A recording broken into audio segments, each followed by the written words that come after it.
ये है बैतुल हुज़न सैयदना इमाम ज़ैनुल आबिदीन, जो इमाम ज़ैनुल आबिदीन जहाँ पे 40 साल रोए थे, जिसके बारे में अहादीस है। मदीना के जो लोग हैं वो बताते हैं, उनसे रवायात हैं कि आप 40 साल तक खून के आंसू रोते थे। सज्जाद तड़प जाता था मदीना, तो आपकी चीखों की आवाज़ सुनकर जो है वो मदीना वालों को पता चलता था कि मुहर्रम का चाँद नज़र आ गया। तो वो ये जगह है बैतुल हुज़न। एक और जगह दिखाई जाती है, वो बेरुल फ़कीर है सलमान फ़ारसी रज़ी ताला अन्हो के पास। वो बैतुल हुज़न नहीं है, वो मदीने से बाहर पड़ता है। अगर आप वहाँ पे होते और आपकी रोने की आवाज़ वहाँ पे कैसे आती? तो ये मस्जिद नबवी के बिल्कुल पास है। जन्नतुल बकी सिर्फ सेंटर में है यहाँ पर, और यहाँ से जन्नतुल बकी के बाद आप सल्लम के रोज़े का जो फासला है, सिर्फ यहाँ से पैदल सिर्फ 2 से 4 मिनट है, सिर्फ 2 से 4 मिनट पैदल रास्ता है।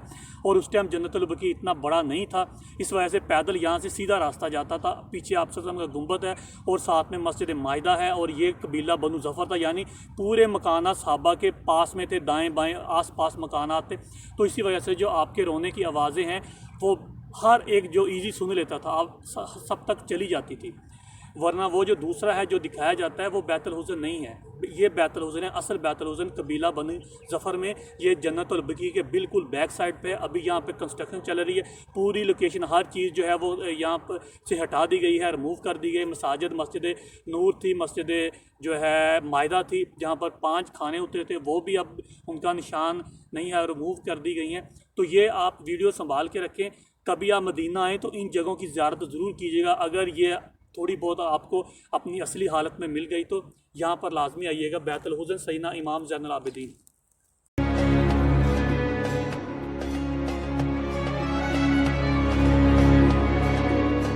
ये बैतुल हुज़न सैयदना इमाम सज्जाद अलैहिस्सलाम है। ये वो मकान है जहाँ पर सैयदना सज्जाद अस्सलातु वस्सलाम 40 साल तक खून के आंसू रोते रहे। ये वही जगह है जिसके बारे में अहले मदीना रवायत करते हैं कि हमने कभी मुहर्रम का चाँद नहीं देखा था। जैसे ही सज्जाद के घर से रोने की चीखें बुलंद होती, सद्दात के घरों से रोने की आवाज़ें बुलंद होती, तो हमें पता चल जाता था कि मुहर्रम का चाँद निकल आया है।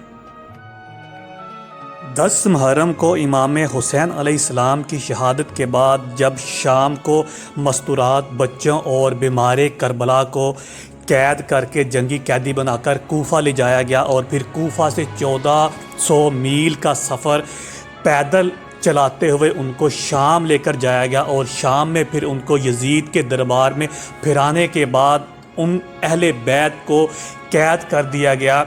और जब कैद से रहाई मिली तो सैयदना सज्जाद अलैहिस्सलाम जो थे, बाद में फिर इसी घर में उनको दोबारा कैद कर दिया गया था। इसी घर में फिर वो मनाज़र याद कर कर के रोते रहे, और रवायत में मिलता है कि उनकी आंखों से खून जारी हो जाता था। शहादत तो अहले बैत का विरसा थी, फिर सैयदना सज्जाद 40 बरस तक क्यों खून के आंसू रोते रहे? इससे पहले सैयदना जाफ़र तैयार के दोनों बाजू शहीद हुए और वह ख़ुद भी शहीद हुए। हज़रत हमज़ा को बेदर्दी से शहीद किया गया, सैयदना इमाम अली अलैहिस्सलाम को शहीद किया गया, इमाम हसन को शहीद किया गया, इमाम हुसैन को भी शहीद कर दिया गया। तो ये विरसा था। सैयदना सज्जाद 40 साल तक इसलिए खून के आंसू रोते रहे कि उन्होंने फुफ्फियों, माँ और बहनों को सरों से चादरें छीनते हुए देखा, उन्होंने उनको बाज़ारों और दरबारों में बेपर्दा देखा, उन्होंने उनको बाज़ारों में पत्थर खाते हुए देखा, उन्होंने 4 साल की बहन के कानों से खून निकलते हुए देखा, उन्होंने 4 साल की बहन को शाम के कैद खाने में दफनाते हुए देखा। ये वजह थी। कुछ जालम और मुनाफिकीन कहते हैं कि औरतों के सरों से कोई चादरें नहीं छीनी गई, उनको बड़े एहतराम से शाम लेके जाया गया। शाम क्यों लेके जाया गया? क्या शाम में खाना काबा था जिसकी ज़ियारत करवानी थी अहले बैत की मस्तूरात को? अगर इतना ही उनको एहतराम था तो मदीना करीब था, फिर मदीना क्यों नहीं उनको वापस भेजा गया? जिनके दिल इतने पत्थर थे कि उन्होंने 6 महीने के बच्चे को नहीं छोड़ा, जिन्होंने जिगर गोशा रसूल को और बतूल को बेदर्दी से शहीद कर दी गए, क्या उनसे इस तरह की उम्मीद थी कि वो मस्तूरात का एहतराम करते?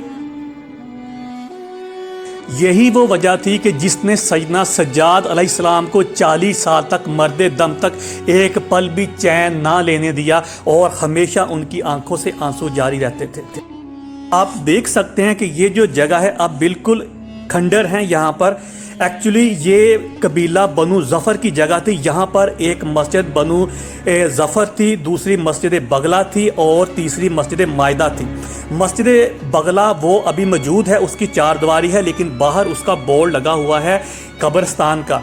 उसके अंदर आप सल्लल्लाहु अलैहि वसल्लम के खच्चर की कब्र मुबारक है। आपका खच्चर, उसको अरबी में खच्चर को बगला कहते हैं, और एक पत्थर पर उसके निशानात भी थे।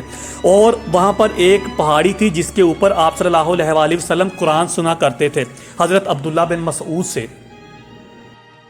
अभी इस पूरी जगह पर कंस्ट्रक्शन हो रही है। ये बहुत बड़ा एरिया है, आप यूं समझ लें कि जितनी जन्नतुल बकी की रकबा है उससे ज़्यादा ही ये रकबा है। अब इसके चारों तरफ जो है इसके दीवारें कर दी गई हैं, आम बंदा अंदर नहीं जा सकता। वो सामने आप देखें, ये जन्नतुल बकी की दीवार है बाहर वाली, वो सामने आप सल्लल्लाहु अलैहि वसल्लम का रोज़ा पाक है।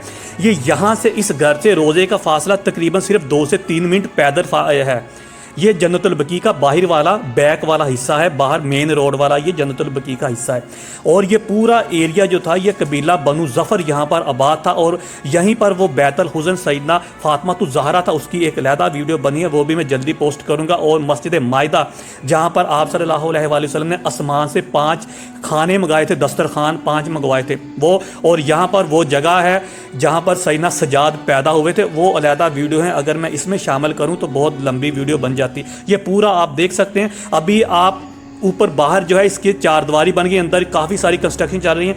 अभी ये जो मैंने वीडियो बनाई है, मैंने उस टाइम अंदर जाकर बनाई थी बड़ी मुश्किल से, अभी आप अंदर नहीं जा सकते। ये आप सल्लल्लाहु अलैहि वसल्लम का रोज़ा और ये जो है जन्नतुल बकी की तरफ जो कंस्ट्रक्शन चल रही है वो है।